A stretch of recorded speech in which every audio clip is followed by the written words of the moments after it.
साथियों, आज हम लोग बात करेंगे कल्चरल हेजेमनी अर्थात सांस्कृतिक आधिपत्य की कि किस प्रकार से धर्म और संस्कृति के माध्यम से पूरी दुनिया में सांस्कृतिक आधिपत्य का एक मॉडल खड़ा किया गया। इटली के एक विचारक थे एंटोनियो ग्रामची।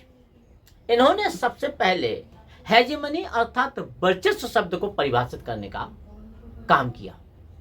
इन्होंने स्पिरिचुअल एंड कल्चरल हेजेमनी अर्थात आध्यात्मिक और सांस्कृतिक वर्चस्व को परिभाषित करने का काम किया, अर्थात धर्म और संस्कृति के माध्यम से किस प्रकार से सांस्कृतिक वर्चस्व का एक एजेंडा खड़ा किया गया। सभ्यता के आरंभ में न कोई धर्म था, न कोई संस्कृति थी, न कोई बल था, न कोई जाति थी। शक्तिशाली लोगों ने इन सब का निर्माण एक सोची समझी साजिश के तहत किया जिससे कि लोगों का शोषण किया जा सके। सांस्कृतिक आधिपत्य को स्थापित करने के लिए धर्म और संस्कृति के रूप में एक प्रकार से पहले बेस यानी कि आधार का निर्माण किया गया। उसके बाद में स्ट्रक्चर अर्थात अधिरचना का निर्माण किया गया। एक उदाहरण से समझिए, जैसे जब हम मकान बनाते हैं तो मकान बनाने के लिए हम सबसे पहले नींव डालते हैं। तो नींव हमारी एक प्रकार से बेस अर्थात आधार का काम करती है, और जब हम उसके ऊपर जो ढांचा खड़ा करते हैं वो एक प्रकार से अधिरचना अर्थात स्ट्रक्चर का काम करती है। तो शक्तिशाली लोगों ने सबसे पहले धर्म और संस्कृति के माध्यम से इसी आधार अर्थात पहले नींव का काम किया और फिर उसके ऊपर अधिरचना राज्य के रूप में अधिरचना का निर्माण किया। वर्चस्व को ग्रामची दो भागों में बांटते, सांस्कृतिक वर्चस्व और राजनीतिक वर्चस्व। सांस्कृतिक वर्चस्व के अंदर धर्म, संस्कृति, सामाजिक परंपराएं, विवाह, संस्कार, रीति रिवाज, प्रथाएं, रूढ़ियां आदि सभी आते हैं। एक प्रकार से सबसे पहले नागरिक समाज को इस सांस्कृतिक दायरे के अंदर कैद किया गया। धर्म और संस्कृति के दायरे में उनको कैद करने का काम किया गया ताकि लोगों का शोषण किया जा सके। जैसे कि पितृसत्तावाद ने स्त्रियों को पराधीन बनाने के लिए पूरा एक कल्चरल डोमिनेंस खड़ा किया। जैसे रामायण में सीता को एक आदर्श नारी और एक आदर्श पत्नी के रूप में दर्शाया गया है, जिसे अपनी शुचिता और पवित्रता को सिद्ध करने के लिए बार बार अग्नि परीक्षाओं से गुजरना पड़ता है। भाई पुरुष खूब पराई स्त्रियों से संबंध रखे, उसके लिए ऐसी कोई अग्नि परीक्षा नहीं बनाई गई है।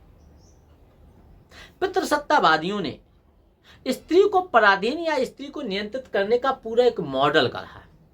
जैसे बचपन से ही लड़कियों को यह सिखाया जाता है कि तुम्हें घर के अंदर का काम करना है, तुम्हें चौका बर्तन का काम करना है। लड़कों को घर के बाहर के काम दे दिए जाते हैं। लड़कियों को एक प्रकार से सिखाया जाता है कि देखो किसी के सामने हंसा मत करो, हंसी तो फंसी। तब भी अगर लड़की ना माने तो बड़ी बेशरम है, बड़ी बेहया है, इसको लाज शर्म नहीं है, मतलब कई अपशब्द बने। वैसे ही लड़कों के लिए नहीं बने।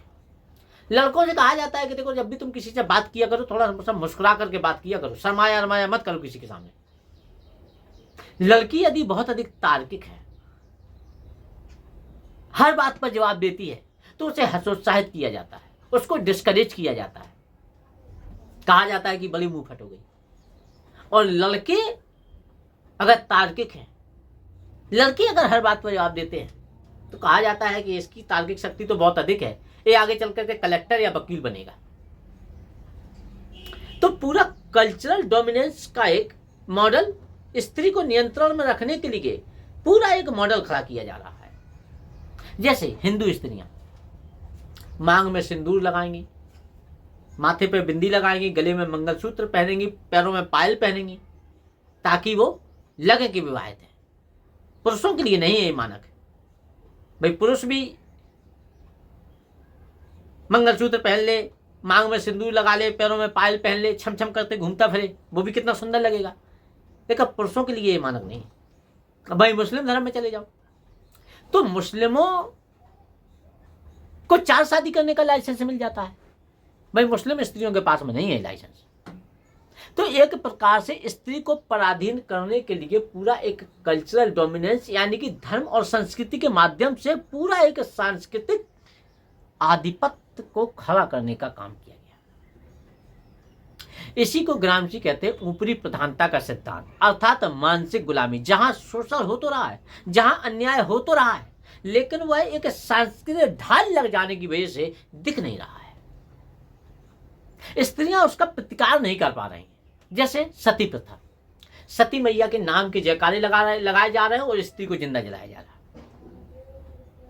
स्त्री उसका प्रतिकार नहीं कर पा रही, स्त्री का शोषण हो रहा, उसके ऊपर अन्याय हो रहा, अत्याचार हो रहा, उसके सामाजिक आर्थिक राजनीतिक अधिकार समाप्त हो रहे, लेकिन तब भी वो प्रतिकार नहीं कर पा रही, क्योंकि कहीं ना कहीं धर्म संस्कृति की ढाल, एक सांस्कृतिक ढाल काम कर रही है वहां पे।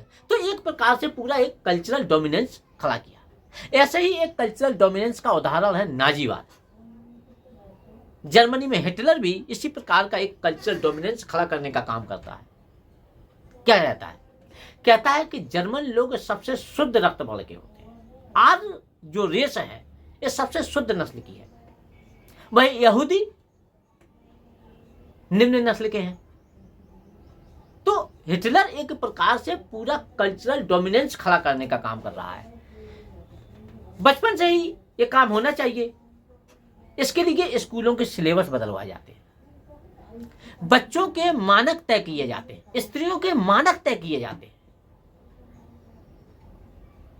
क्योंकि उनके सामान्य जीवन को नियंत्रित किया जा सके।